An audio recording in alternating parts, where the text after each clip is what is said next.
Body of a whore, dead forevermore. Body 3 times cursed, pain and torture first. Body in a bed, body growing dead. Body in a crypt, body hellfire dipped. Body ringing bell, body into hell. Always be a taker, hurry meet your maker. No one's life you save robs some in your grave. It's Loathsome Things, a horror movie podcast with me, the Josh, and he, the John. John, how are you on this most horrific of days? I'm hell be dipped. Hell be dipped. Hellfire dipped. Hellfire dipped, that's Yeah. it. Somebody actually wrote a rhyme to go along with whatever they said in Italian. I know, like, someone's job was to come up with a little, like, set of rhyming couplets to go with whatever was actually supposed to be there. Man, I would love to see this movie in Italian with English subtitles. Oh, man, yeah, that would be good. You could also do what I did. I watched the movie that this is a remake of in Italian without subtitles. Oh, that's even better, yeah. The Third Eye, right? Yes. The Third Eye, yeah, it's real confusing when you have no idea what people are saying. Ma come la sabato? Nailed it. So, John, what are we even talking about? Oh my god, I'm so glad you asked. Because this time around, we're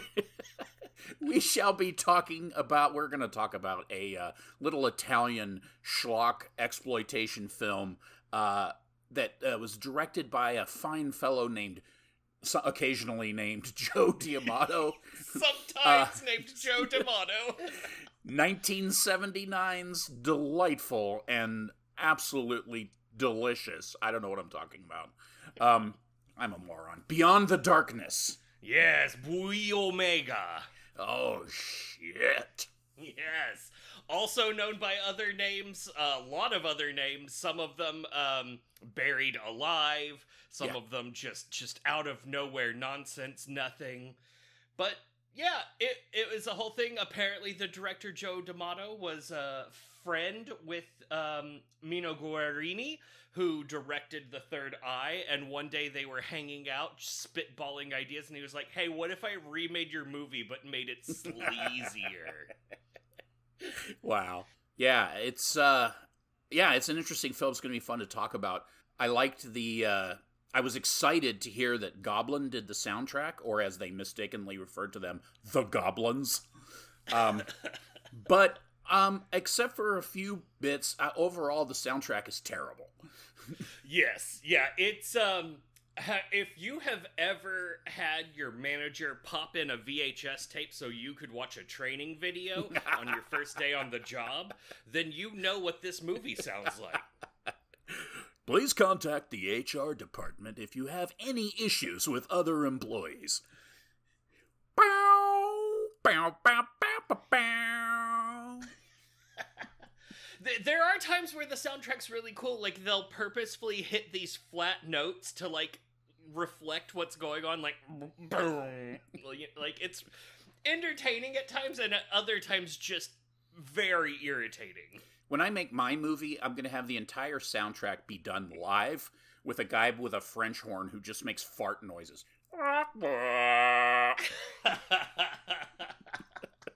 Yeah, I want my live soundtrack to be done by someone with a severe anxiety disorder that wasn't given their medicine today. And they have to, like, they're always trying to catch up with what's going on. Like, oh my god, I can't believe this is happening to me. That's the soundtrack I want.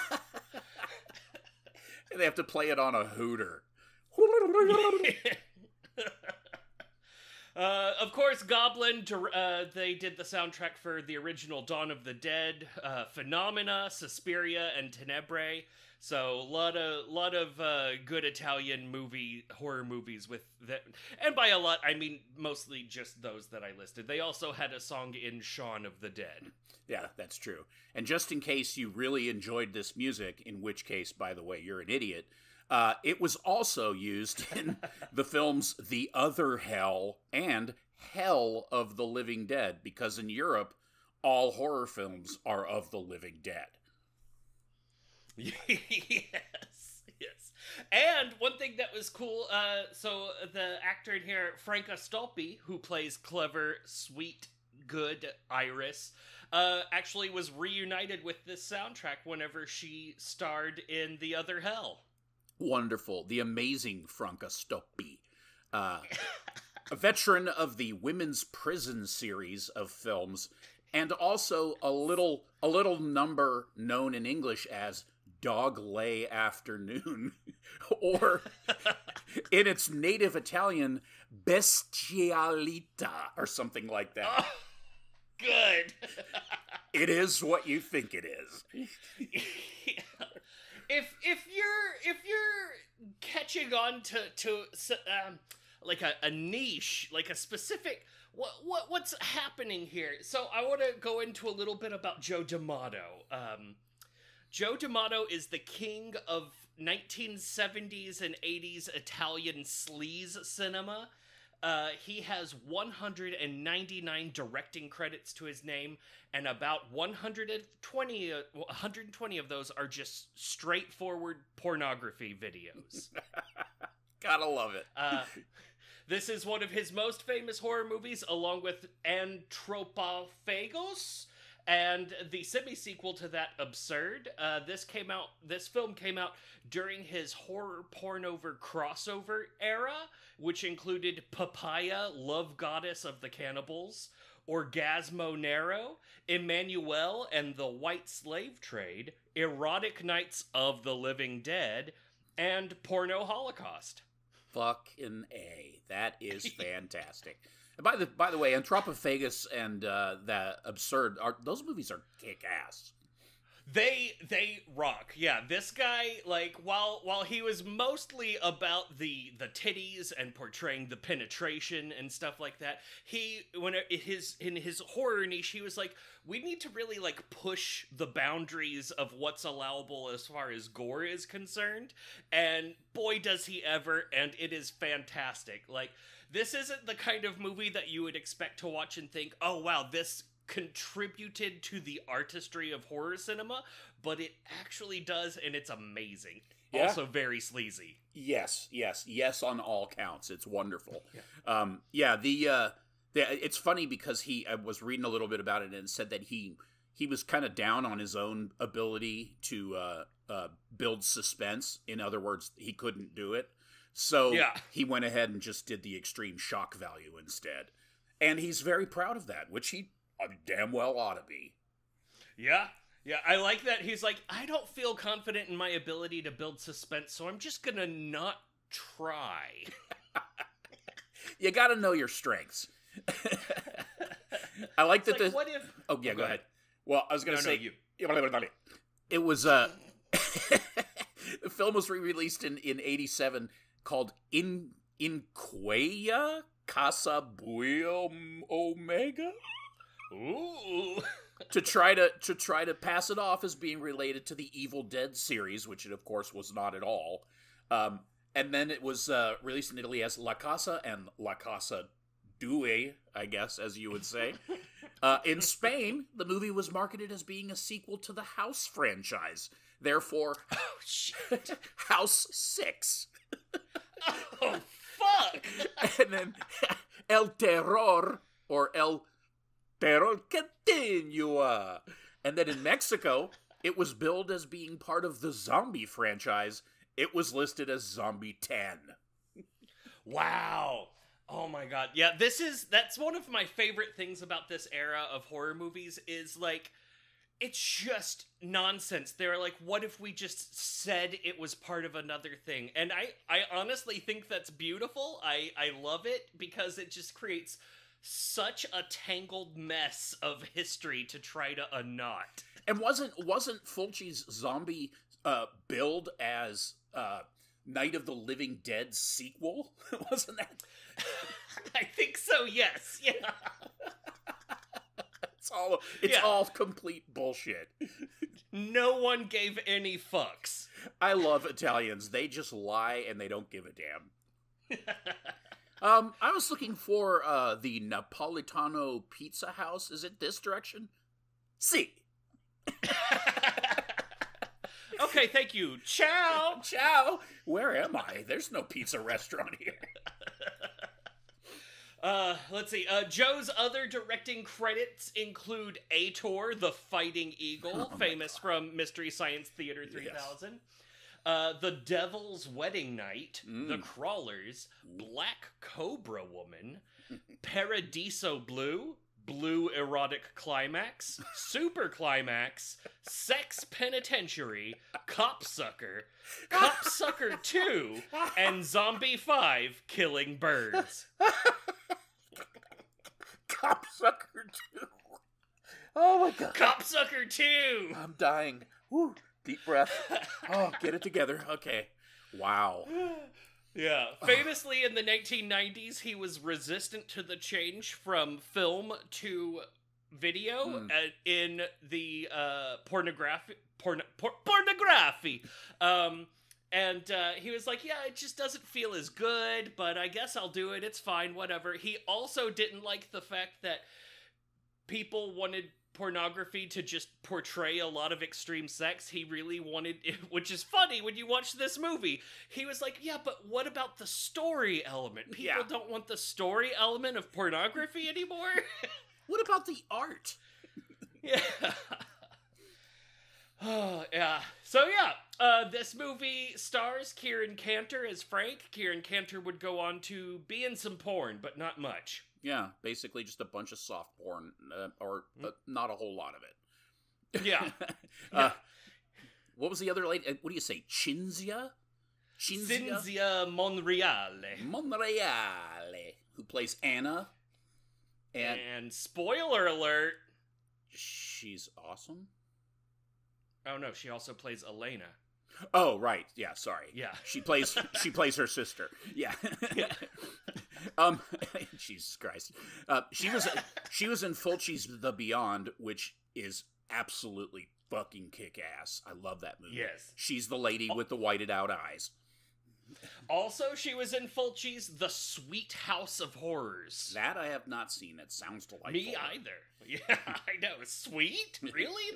What is you doing in here, sweet? She was in Dario Argento's The Stendhal Syndrome. So a definite veteran of some classic horror, even outside of this fine piece of film. Yes, this fine piece of film. Which I'm so glad was shot on 16 millimeter film, apparently, because if it had been shot on video, it would have looked bad.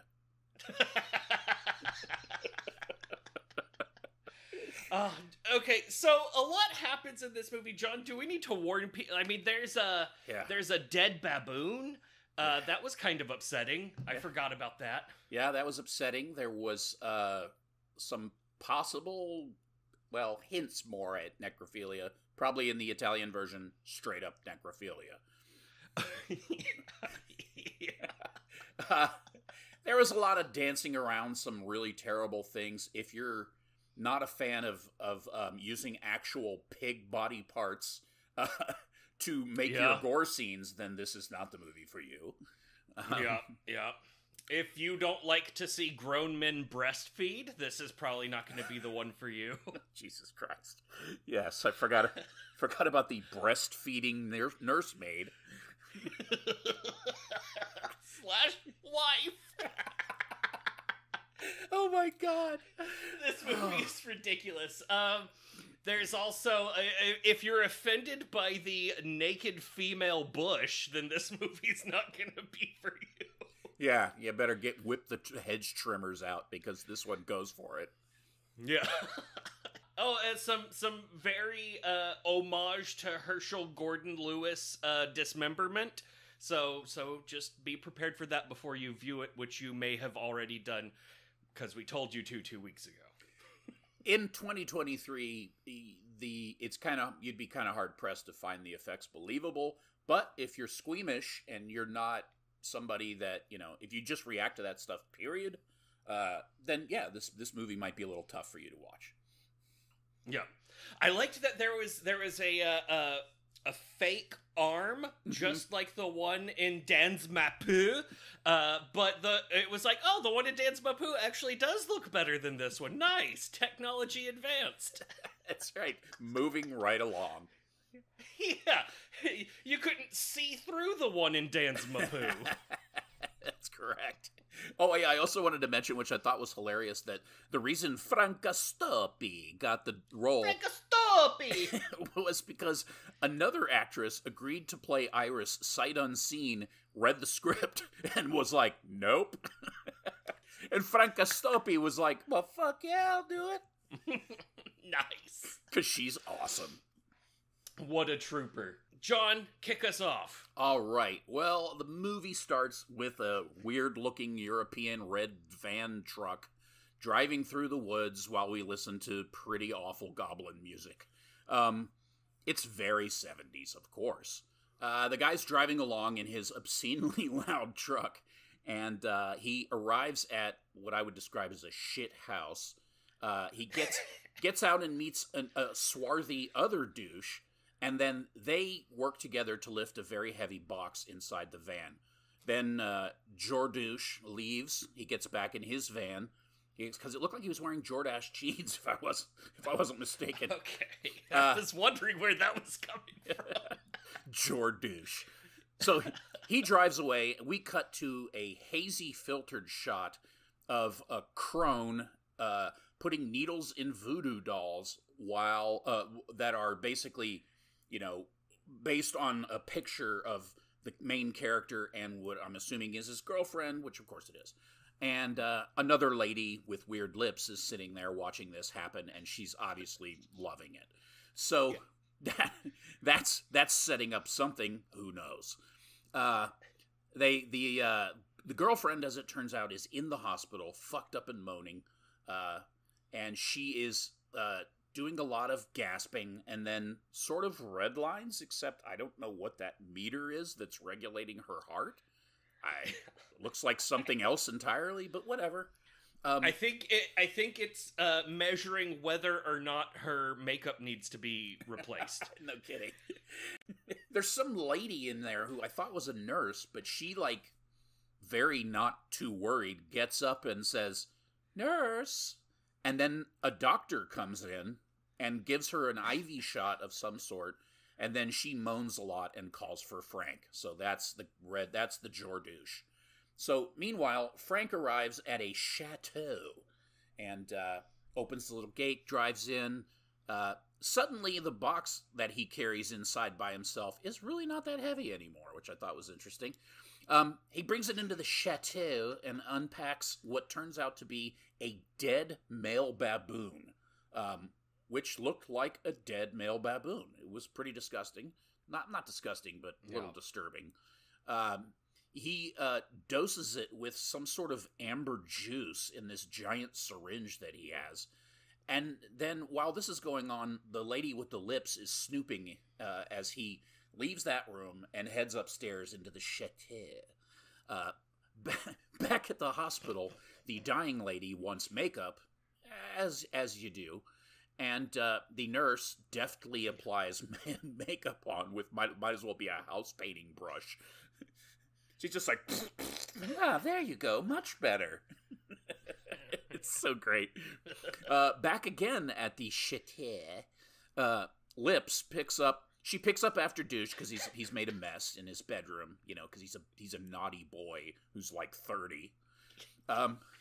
She tells Frank that the hospital called, and then naked and tan Frank comes out, grabs with his clothes holding his junk, which I don't know why he's shy after what happens later, but he grabs his regular clothes and calls Lips a stupid idiot for not telling him sooner. You so stupid idiot! Back at the hospital, Frank rushes in. He runs into, that's right, the best character in the movie, a random old person with a funny line. "Hey, where'd you get your license?" I want to know what the original, was that what it was supposed to be in the original? God only knows. I can't imagine. It was great. He gets to Anna's bedside and he tenderly makes out with her to death. Back at the shit,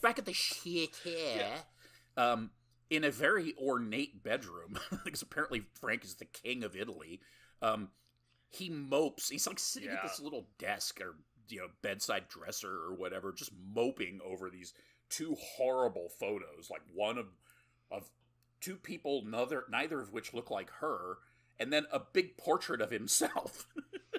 And he's just like moping, and then Lips comes in, and I mean, it's perfectly understandable. He's having a hard time. His girlfriend just died, so she whips a tit out and breastfeeds him. And it's extremely sexual and very strange. Yeah, she's just like cooing at him and telling him that everything's gonna be okay and saying her own name over and over to him. She's like, it's okay. Sweet, sweet Iris is gonna make everything good for you. And he's like, it's so bizarre. This is the point whenever I first watched the movie, I was like, oh, I have to show John. We're doing it. Now we're back at, or we're at the funeral home, and she's in her casket, and Frank goes to visit her, and he juices her with the amber hoist that he gave the baboon, while for no reason the mortician who had just left in the other room peeks back in to spy on the guy. Like, why? What reason? He's just sitting there looking at her. He doesn't look weird or anything. And the dude peeks back in just in time to see him inject the juice into her neck. Great. Yeah. Then it's her funeral. There's a bunch of very serious Italian people. In the background are a bunch of half-naked Italian guys who are, like, working on something. I think it was a mistake that they left that in the shot or something. They're probably working on the pornography in the background. I was like, are those people naked? What is going on back there? I didn't notice. I'll have to go back and watch it again. It's no. So weird. They lower her casket with two ropes into this really narrow hole that's like super deep. And then they show like her parents, mourning. Her mother has a gargantuan cold sore on her lip. Then her dad's there, and a super hot blonde lady who looks just like her, named Ellen. Dad, after the funeral, begs the priest, essentially, to do all the dirty work because he can't handle it. It's too much for him. So he can bail, and his wife can leave Italy. The daughter is going to stick back, though, and complete her schooling, whatever. Yeah. The mortician is very conspicuously snooping on the proceedings. Now we're back at the cemetery. It's at night, and there's Georduche digs Anna, who, by the way, is suddenly like 6 inches below the surface. Like somehow and there's roses on top of her casket, which are clean, even though he just dug her up. He takes her, wraps her up in like a blanket, takes her, and then he drives the van and spots a hitchhiker out in the middle of fucking nowhere who's like, hey, stop! And he just drives away. But, much to his misfortune, his tiny red van gets a flat tire. He has to stop. He changes the tire. There's some police officers in a station wagon. They offer him help. He's like, nah. And then they drive along. He gets back in his van, and the British hitchhiker from earlier is now in the passenger seat. She's just invited herself into his car and is offering him high-powered weed, which she then begins to roll a joint, and we can all see that it is shag tobacco. Just so obvious. It is. If you've ever rolled tobacco and you got the, like, bally shag or something, you know what this is. It's not weed. Weed does never look like this. No, it looks like if somebody took the world's smallest sheet of brown paper and ran it through the world's smallest paper shredder. Yes. And she's just going on and on about how, like, she even says that this stuff is worth its weight in gold and how, like, it's gonna, like, really, like, knock your shit out or whatever. She rolls it up, she takes a puff, passes it to him, and he's like, no, thank you. And then she just passes out. Like, she cannot handle her shit. There's also a thing that's supposed to be suspense, which Joe D'Amato has said he cannot do, about, like, Anna's hand flopping in through the little window, and him, like, her not seeing it and him trying to hide it. It does nothing. It's stupid. Yeah, I love how they tried to set it up by having him notice that the glass window that took effort to move just opens on its own for some reason. Yeah. I love how jiggly Anna's body is, too. It is just... It's another case of the very bouncy cars of yore. It's that brown juice. Yeah, that jiggly brown juice. Back at home, Frank unloads Anna's body and dissects her while the hitchhiker is still asleep in the van. Anna's pubes can be seen prominently and look remarkably similar to the shag tobacco that is keeping this whole situation afloat. Shag-bacco. Let's see. There's some great skin cutting and gut pulling scene. This is done with the aforementioned pig skin and guts from the slaughterhouse. It looks real good, but apparently they, like, soaked the pig guts in red dye because, like, it is just staining her skin in a very not normal blood way, but it still looks great. And there's, like, this whole scene where it's, like, she's lying naked on the table and you can see this, like, this pink foldy lip incision running down her body, and it's like, wow, that looks really gross. Yeah, they did a good job with that. It was impressive. Yeah, and she almost did a really good job of looking dead and not, like, giggling at being tickled or, like, breathing and stuff like that. Every once in a while you're like, oh, I saw you, but, you know, it's fine. She does a pretty good job for someone who has to basically do nothing on camera. Yes. And then Frank yoinks out Anna's heart. He kisses it, and then takes a big old chunky bite out of it, which causes blood to spurt out of the ventricles. So stupid. It's really stupid and amazing. Yeah. But yeah, it's real dumb, and it doesn't make any sense with the type of stuff that happens later in this movie, much less the stuff that has already happened. And he's, like, semi-orgasmic when he does it, too. Oh, yeah, he's super into it. Also, that heart is enormous. It's like the size of his skull. I read that they used a sheep's heart, and I just was looking at that and going, I don't think that's a real heart. It looks like plastic. I don't know. Then he pulls out his copper tubes, which he gets all heated up and shoves them just right up into Anna's nostrils. And then he vacuums out Anna's guts, I guess her brains, through the nose, and it comes out as the Chicken McNugget pink slime that we all saw on YouTube back in the day. It's a watermelon smoothie. Yeah. So apparently all you do is you just shove a copper tube into each one, and you start pushing air through one end, and everything from the body just comes out the other tube in a nice, like, protein shake style. Cleans it right out. Yeah, it's good. You don't have to do anything ahead of time. Nope. You ain't gotta blend it up, it's fine. No prep work at all. At this point, the hitchhiker wakes up, flops her way around the whole place, finds Frank doing this horrible thing with a dead body, screams, and then Frank goes and grabs her to get her, and then he grabs a giant pair of, like, horse nail clippers or something, and then while she is screaming and struggling for her life, he carefully and precisely proceeds to rip her fingernails off of her hand while she's screaming and struggling, and then, after he gets the fingernails off of one hand, he smothers her to death. Like, what, what's going on there, bro? Like, what, why? What, it makes no sense. And her screams are agonizing. Oh, man, yes.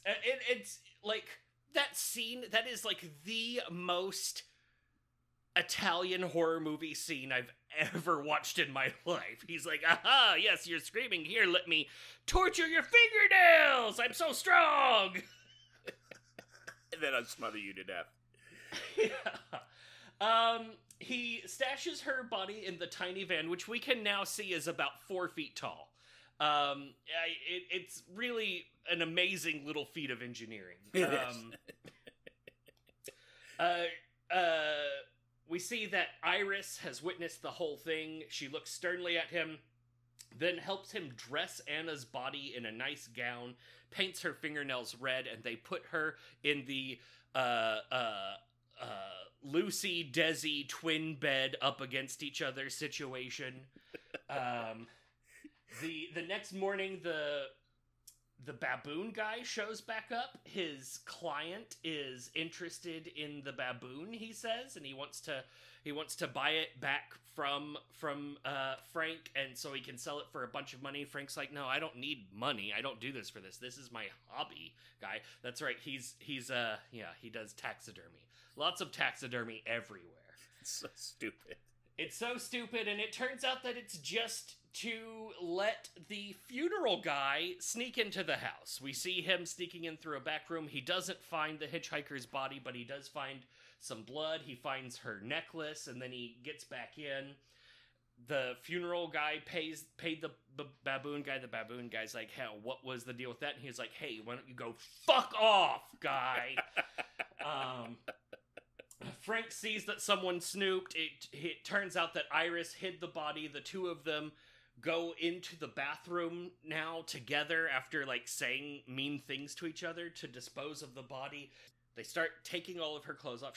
She's a large woman. Yeah. Iris starts hacking off body parts. Just like she's got this big butcher's axe. And she's just, like, looking around trying to figure out where to even begin. And then she just, like, it's like, all right, I'm going to start over here, and starts hacking away over here.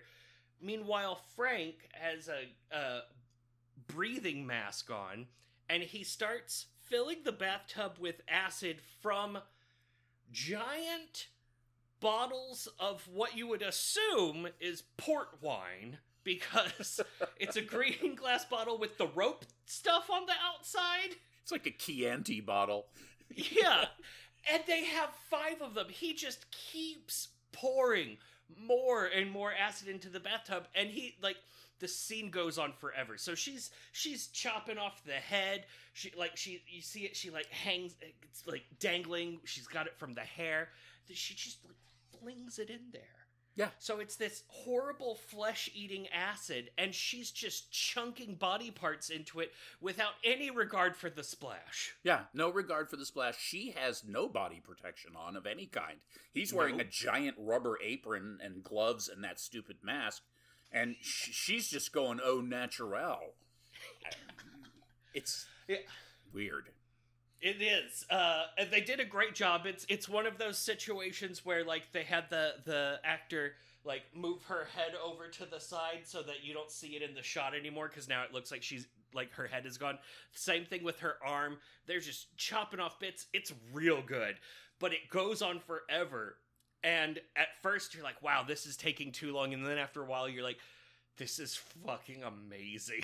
Oh, I mean, afterwards, they have real carnage on the floor, and she's, like, scooping up chunks of meat and like hip sockets and just blood, like actual animal blood. You can tell just by looking at it. It's really disgusting. And she's like basically cleaning up the carnage that she left behind, and just, and then in the meantime, like dumping it all into this bathtub.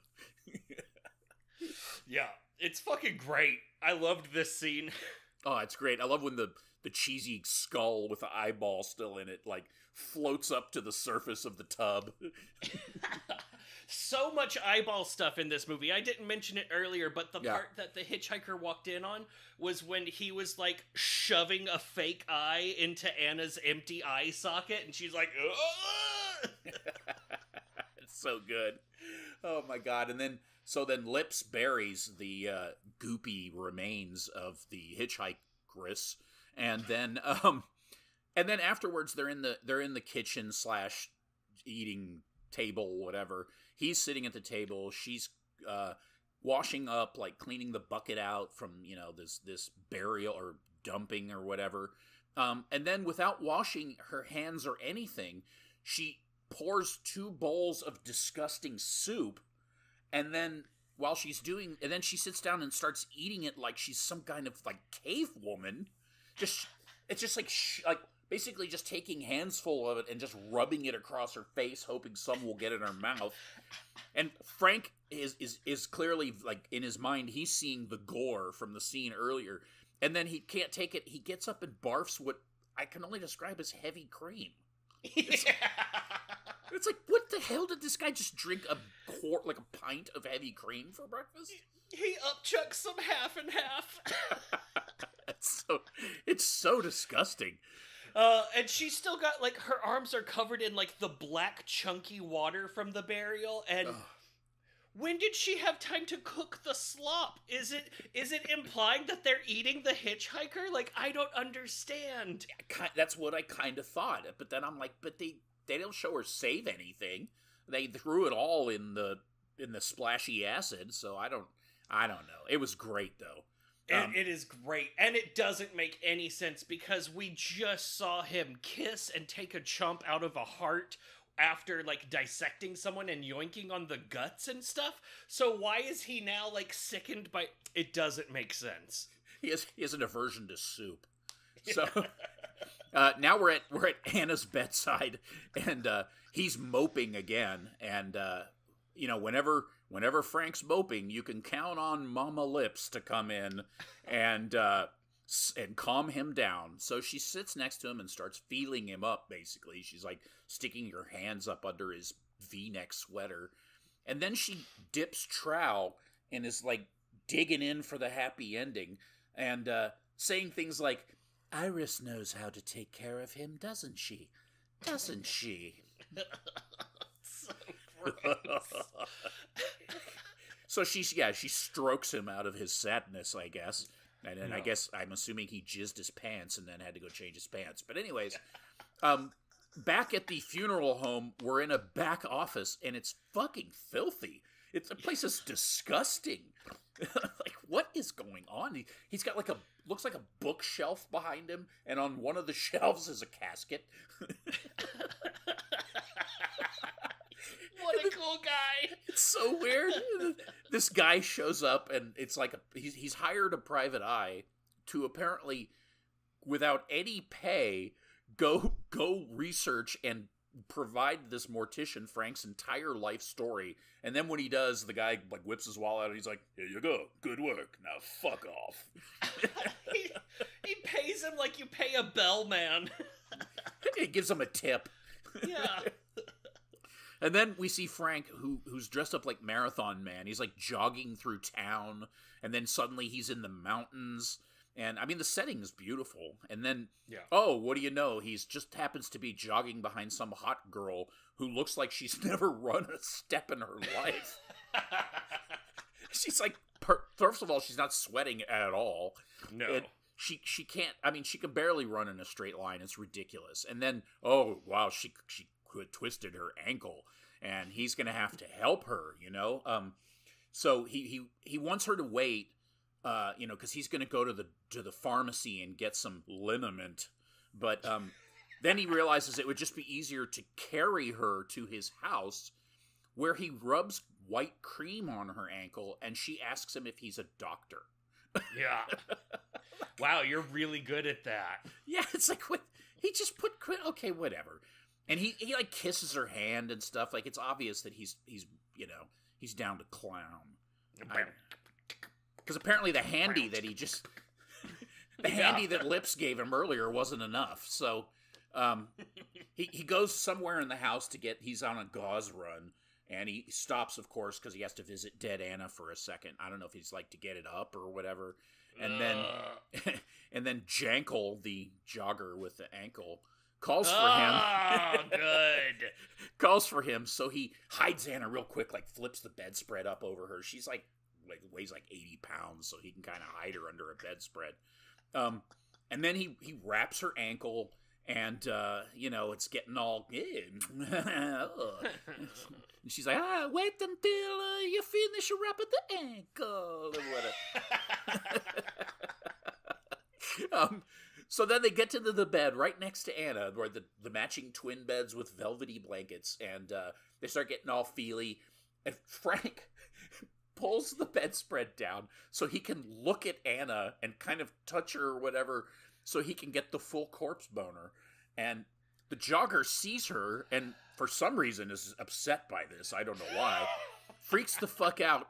So Frank bites a hole in her neck, which kills her, and then he eats it. Whatever. It's so good.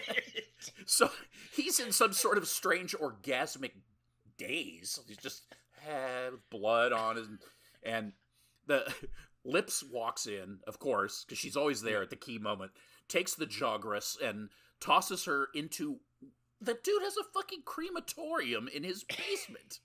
She hadn't thought about that after the first one. She was like, all right, look, I can't chop up another body. That was too much work. I thought chopping up a body was going to be no big deal. How silly of me to forget that you have a crematorium in your taxidermy station.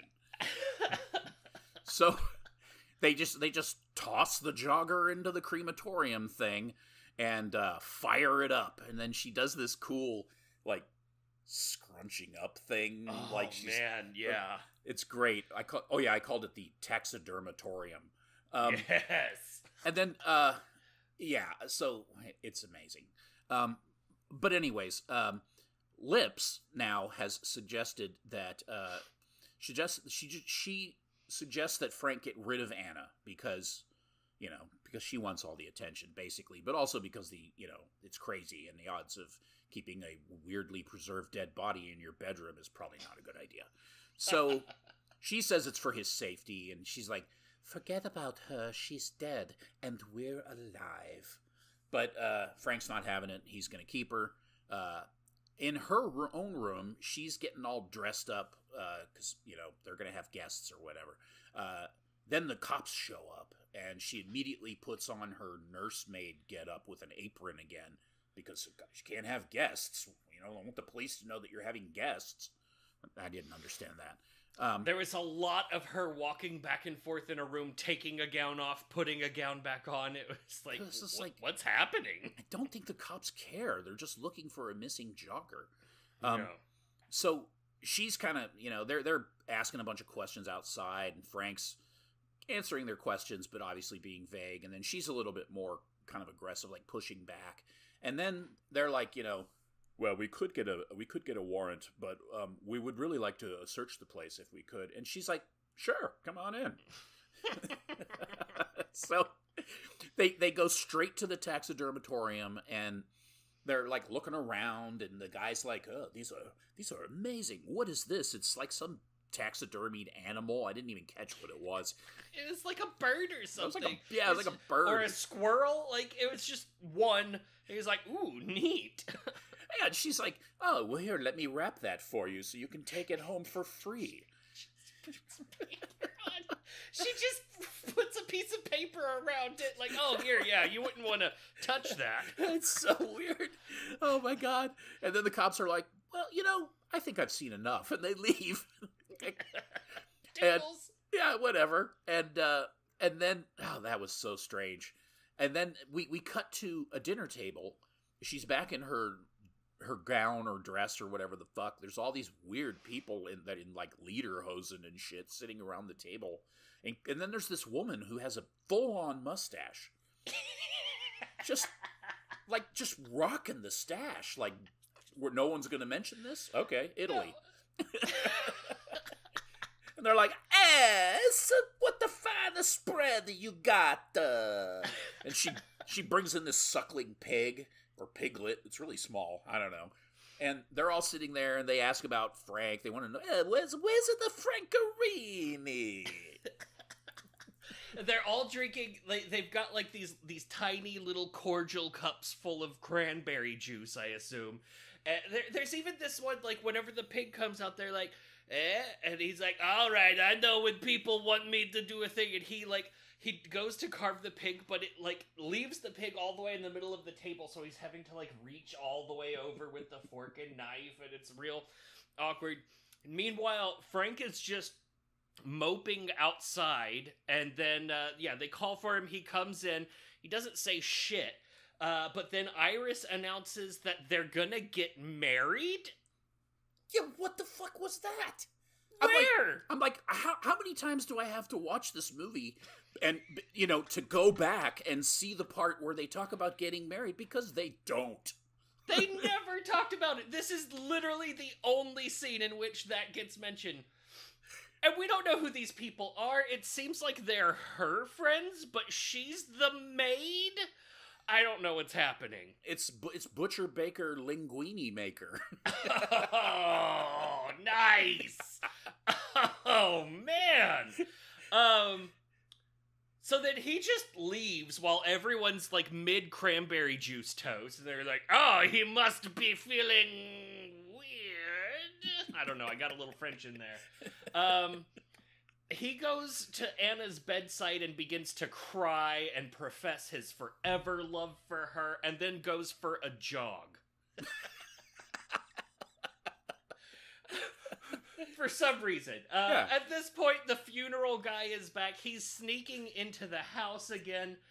Iris, all of the guests are gone. Iris is just shit-faced drunk. Oh, it's great. Honestly, the best job I've ever seen of a person in a movie stumbling around after waking up drunk. Like, I was like, wow, that is exactly what it looks like. Her hair's all messy. It's great. Yeah, she just can't really do a straight line all good. She thought she heard someone, she's stumbling around the house looking for Frank. Guess what? It doesn't matter that she's drunk. And meanwhile, the funeral guy has found the one ugly, dingy, poor people part of the house. It's like some basement or something where the ceiling is like 6 feet high, and it's all painted like shit. And he's like looking through stuff, and he finds Anna's body in a closet. It falls out like in the movie Pieces, but this did come out before the movie Pieces. I'm sure there are other movies that this is copying, but I was like, hey, just like in Pieces, that's cool. Then he takes a photo of the body laying on the floor and scoots out. And then we see him developing the photo somewhere else. Yep. Now we're in his personal black room. Yeah.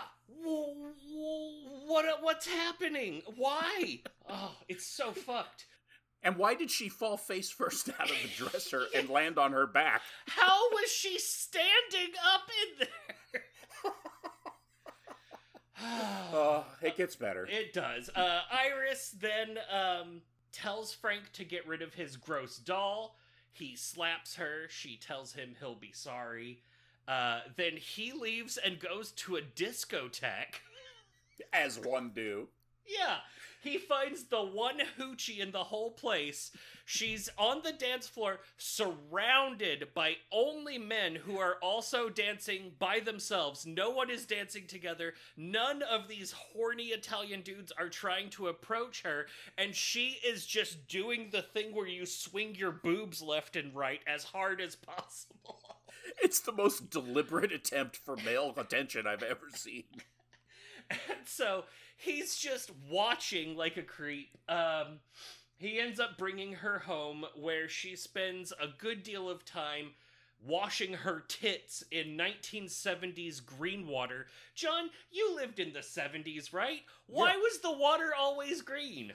Well, you see, in France, what they would do is, instead of having water run through the plumbing, they would use absinthe. And then what you would do is put a little filter over the faucet head with sugar cubes in it. So as the absinthe passed through, it turned green. Yeah. Nice. Okay, that makes sense. Makes sense.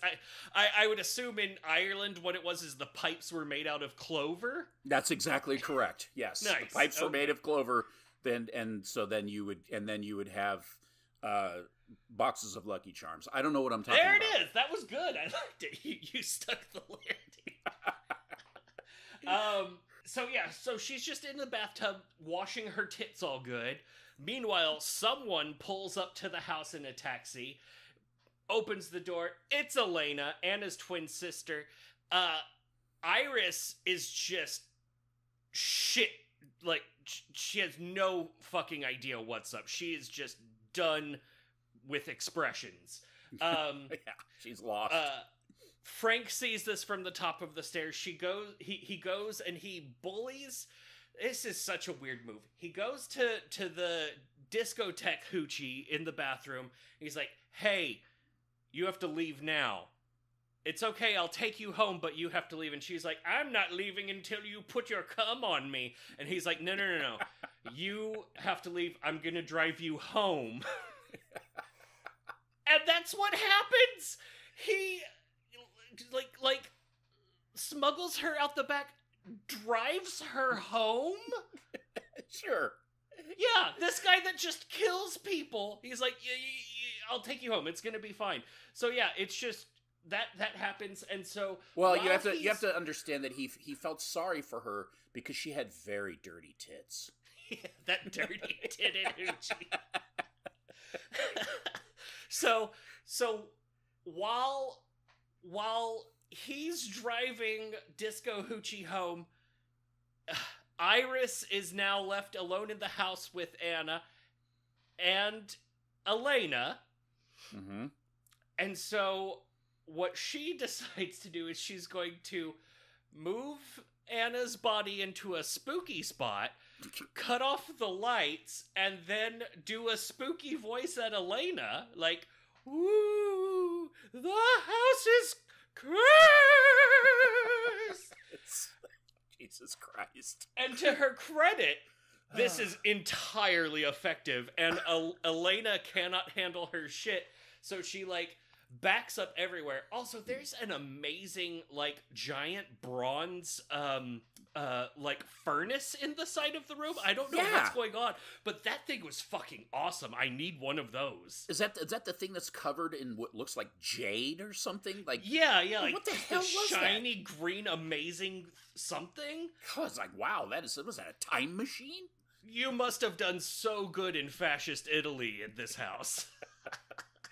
Time machine, I just got that. That's good. And so Elena is, like, spooking her way through the house, and then, like, I think she sees Anna's body propped up in the chair, and then she turns around, and there's Iris in the shadows holding a knife the wrong way. Like, there are all sorts of different ways that you can hold a knife in a menacing way. Don't imagine any of those. This is the wrong way to hold a knife. This is one step short of carrying it by the blade. Yes. I like when Elena's going through the house and she's got a candle to light her way. And the way they decided to shoot that was to hit her with a flashlight so that it would look like her candle was lighting the way, when it's so clear that someone behind the camera is just dosing her with a flashlight. It's awesome. I was like, yeah, why not? Who cares? Yeah. So the very sight of Iris in the darkness with the knife is enough to cause her to collapse into a coma? Yeah, apparently she's done. Yeah. She goes full-blown comatose, and then Iris very slowly comes up. Like, it's hard. Like, we're like, oh, okay, she just wanted to scare the shit out of her, I guess. But no, she comes up to her very slowly and is, like, just about, because he can't build tension for shit. Joe D'Amato knows this about himself after watching this movie. He cannot build tension for shit. So she just very slowly comes up to stab her, and then at the last second, I guess, fucking Frank, like, really took that hoochie home fast. Like, she must live nearby. Yeah, turns out she lives right next door. Jesus, in his like isolated estate in the Italian countryside, he's just, like, got her back and then drove back home real quick. I guess he knew that this was going to be a problem. And so just as she's bringing the knife down to stab Elena, he grabs her arm. He's suddenly there. And now they're fighting. She stabs him in the penis. Yeah, right in the Brown Jenkins. Yeah.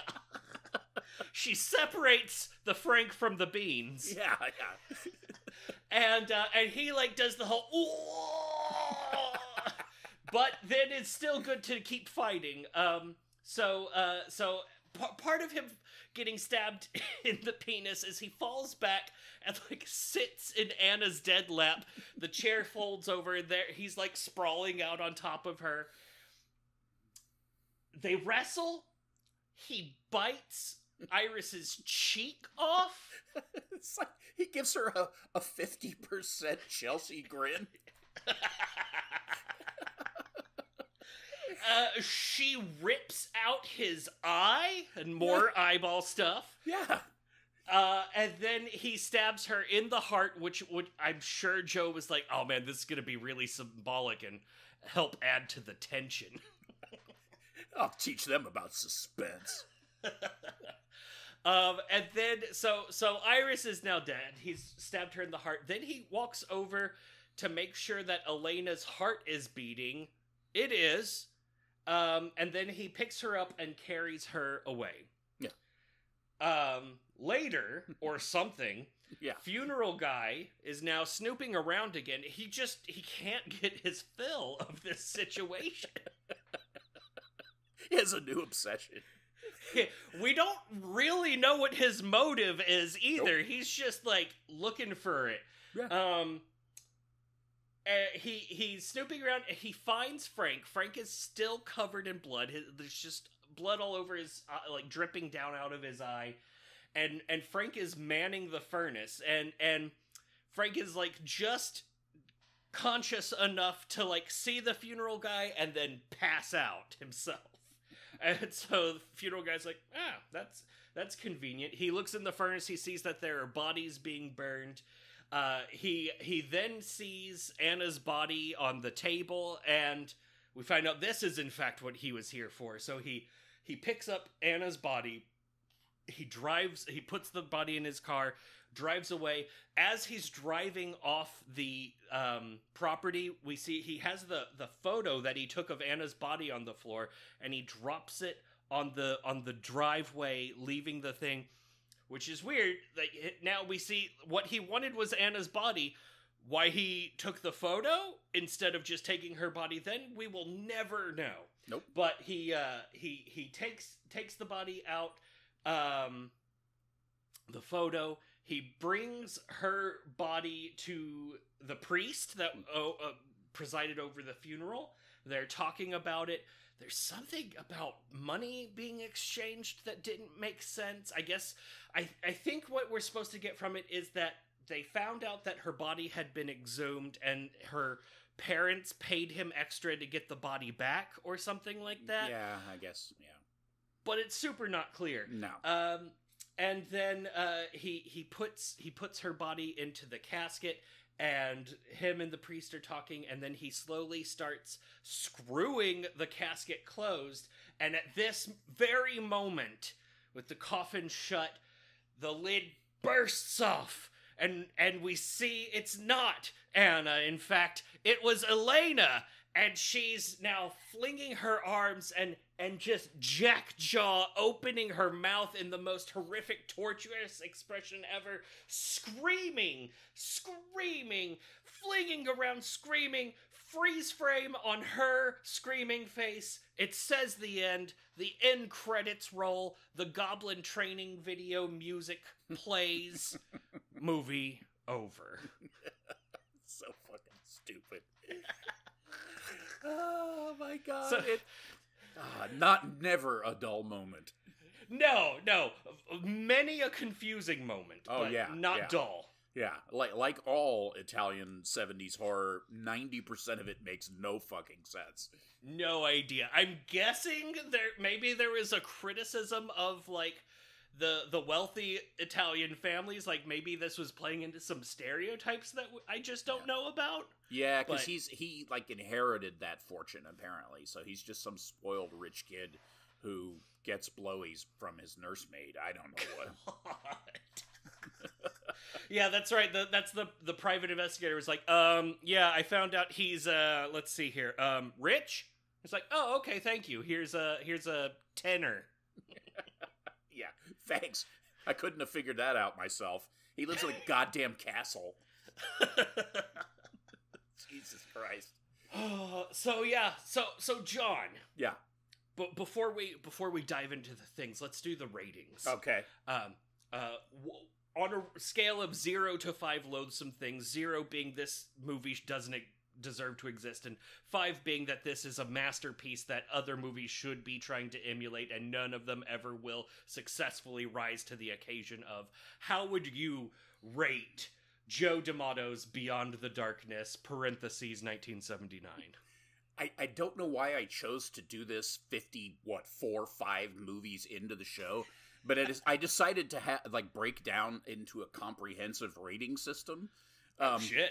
So, my first question, is it horror? 5. Yes, it's horror. It's straight up horror. Did I enjoy it? I gave it a 3.5, Okay. I enjoyed it, Overall production quality, 2.5. Pretty bad. Okay. Pretty terrible. That's but that's in the middle, right? Yeah. Effects and makeup, I'm going to give it a 4.5 because I loved it. Atmosphere, which I think is important in horror films, I'm going to give it a 2.8 because the atmosphere is terrible in that film. Okay, It's not scary at all. No. Its place in horror, I think, is another important category. I gave it a 3.8 because I think it does have its place, but most people, if they're not horror fans, won't know about this. But if you study horror, particularly the 70s, this film does have its place, and it is well-deserved. Writing and acting, I gave it a 2, and I think I was being generous. Overall, divided by, 7, I believe it comes out to 3.44, which is probably pretty damn close to what I would have come up with anyway. Had I been purely subjective, which it's all purely subjective. Right, yeah. And fantastic. I gave it a 3.4. What the fuck? I agonized over that 3.4. I was like, oh man, but I need to move these numbers here. All right, so my rubric is 1.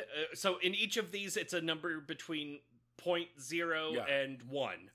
So it's like on a 10 scale, and then I just add them all together. So is it a horror movie? I gave it a 0.8.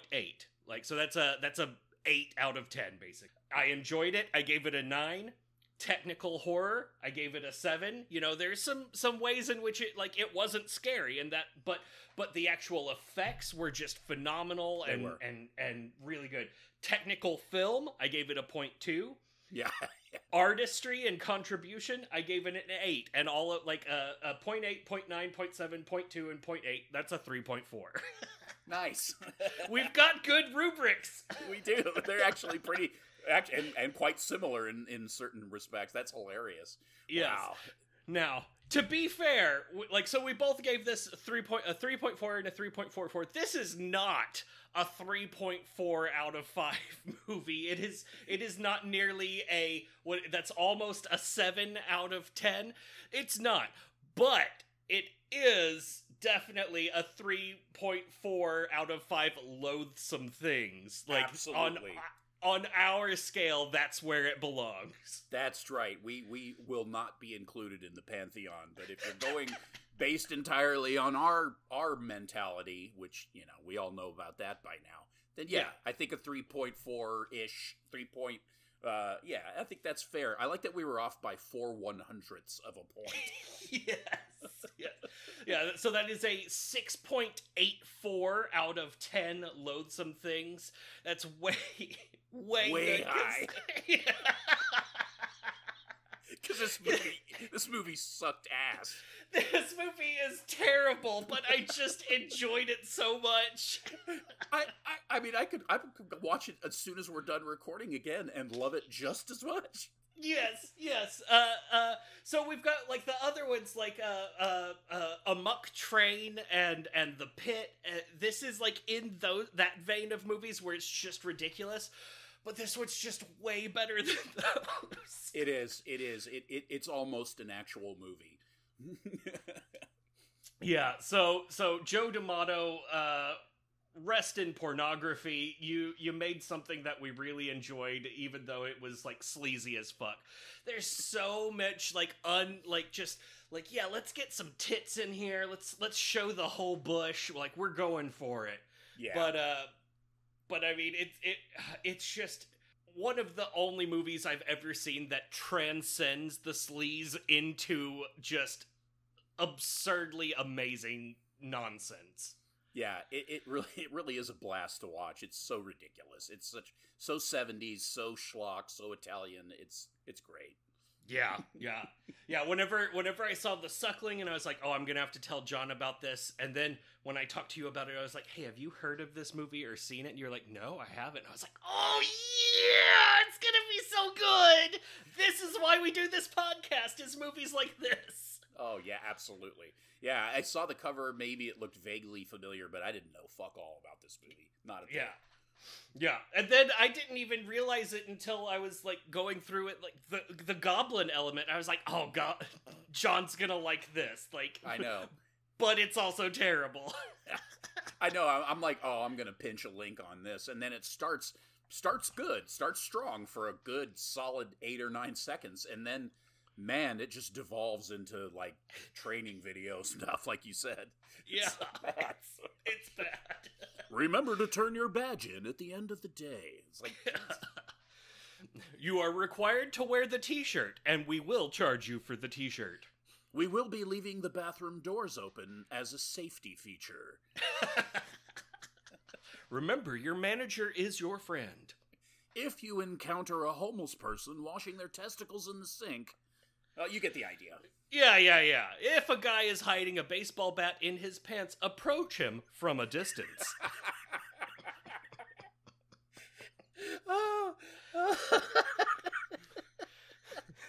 Please watch tape 2 to figure out what to do if you come across a pile of magazines covered in cum. And please grab a gluten-free bagel on your way out the door. Oh, Barnes and Problems. Good times. Good. All right. So yeah, a 6.8 for it. Anything that you want to, like, zoom in on and like pay a special attention to, or a favorite moment, something that made this a gem for you? I mean the God, there were a lot. That's true.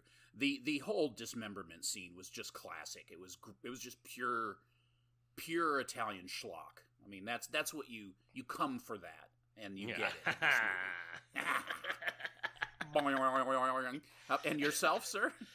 Oh man, I just all of the stuff with Iris. I mean, the movie is about Frank, but she is just such a great weird villain. She's not even the villain, he's the villain. Mm-hmm. It's like he's the bad guy of the movie, but she's just so good, and she eats up the screen every time she's on it. Like, your eyeball, like, I can see why his career in softcore pornography got started, but then didn't, like, finish, because, like, yeah, he's got, like, the eyes, he's got the hair, the jaw, like, he's handsome, but your eyeballs just slip right off of him. Like, he could blend into a crowd of pretty people. Yeah. But, like, the instant that she's on camera, you're like, whoa, what is she doing? She's got a look. She just has that. There's just a look to her. He has a look, what I would describe as a young Billy Joel. So, you know. Oh, nice. There you go with that. So yeah, it was good. I loved it. Watch it if you can handle the problems. It's got some problems, but it's much easier to watch than some of the other weird stuff we've seen. Yeah. This falls firmly in the place of horror. So yeah, yes. You're good there. Enrico firmly, yes. Yes. Speaking of other things that we've watched, Sean, what about, have you been watching anything else, or consuming any other media, or doing any other cool things? Just the usual, listening to a lot of audiobooks at work, horror audiobooks. Currently listening to a book called The Shoemaker's Magician, which is written by an author out of Chicago named Cynthia Pelayo. She just won the Bram Stoker Award last night for her poetry. Nice. Which is cool. And I guess as long as I'm, and it's a great book, by the way. It's about a woman who's, like, kind of obsessed with folklore, with old horror movies, and her husband is a homicide detective who is investigating a bunch of weirdly occult-related murders. It's really interesting, and it's a nice mix of elements. So, anyways, that's really the main one. The rest of the stuff is like I haven't seen any really horror movies or anything like that. I don't know. How about you? I watched. It's a new movie. The director's name is D.W. Medoff. It's his feature film debut. It's called Pollen. It's yeah. It's good. Huh. It's super low budget, and it's kind of I don't know if you're familiar with the mumblecore idea of movies. Yeah. It's very mumblecore, very very low budget. Like you can see it in there, but and it doesn't pull itself all the way out of the low budget slums of like where it could be rated, but it gets a little bit out of there. There's actually some meat on the bones, and it's an interesting watch. In some ways, it's kind of problematic. It would probably be better if it was written and directed by a woman, because it's very much like a date rape and Me Too and a status quo in the workplace type of deal. But it's pretty good. I'd recommend watching it. I think it's only available for rent, so I would recommend y'all go out there, throw a few dollars on it, give a new upcoming creator a little extra spending cash for and encouragement for their next project. It's good. Like they're trouble. I'm not qualified to say whether or not it portrays things like that in a good way. So it's very possible that the director like did his research, had like consultants that like made sure that this was done the right way. It's just like there are little parts of me that's like, I suspect maybe this could have been done better, but I don't know. But it was enjoyable to watch. Cool. Well, I hadn't seen it, and I mean, saw that it was out there, and it looked interesting. So yeah, now I'll definitely watch it. Yeah, it's really good. And so my TV just died right before we recorded our last episode, and I got a replacement. And I actually, like the old one was 4K, but it was one of those like not really 4K things. And this one is actually 4K with the OLED. And the first thing that we watched on it, the first thing I watched on it was a old System of a Down music video, which looked like trash because it was from like 2004. Yeah. And then we watched King of the Hill. So it was like, we're not really doing this TV justice. So we watched Ant-Man Quantumania. Yeah. And it's fucking gorgeous on this TV. I'm gonna try to watch as much as possible on there.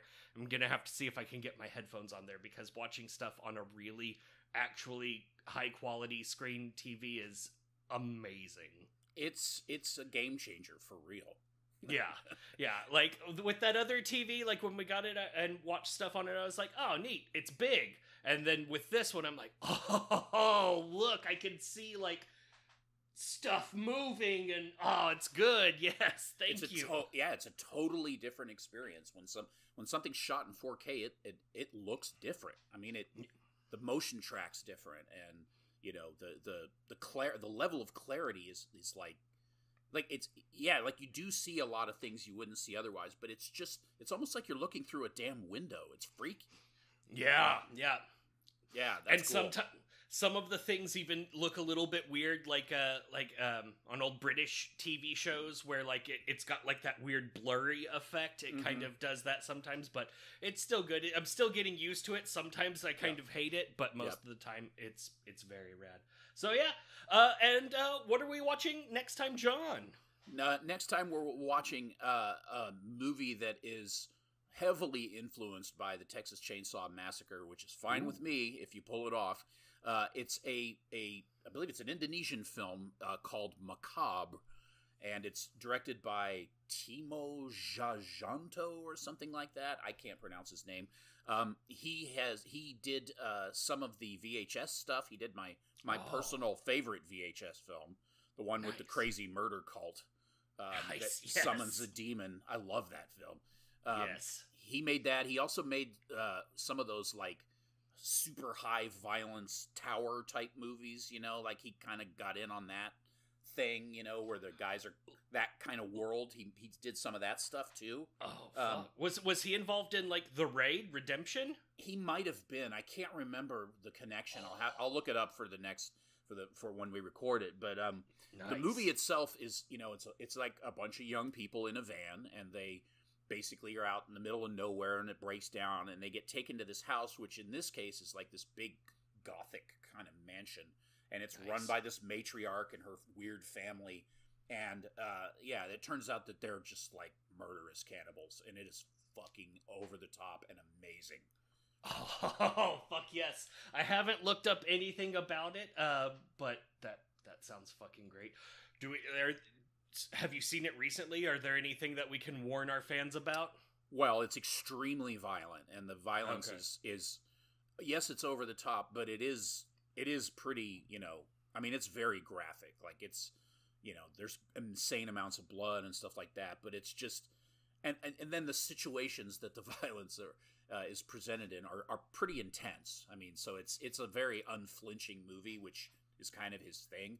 But he's kind of a gonzo guy, but it's a lush film. It's beautiful. So, it's going to be a lot of fun.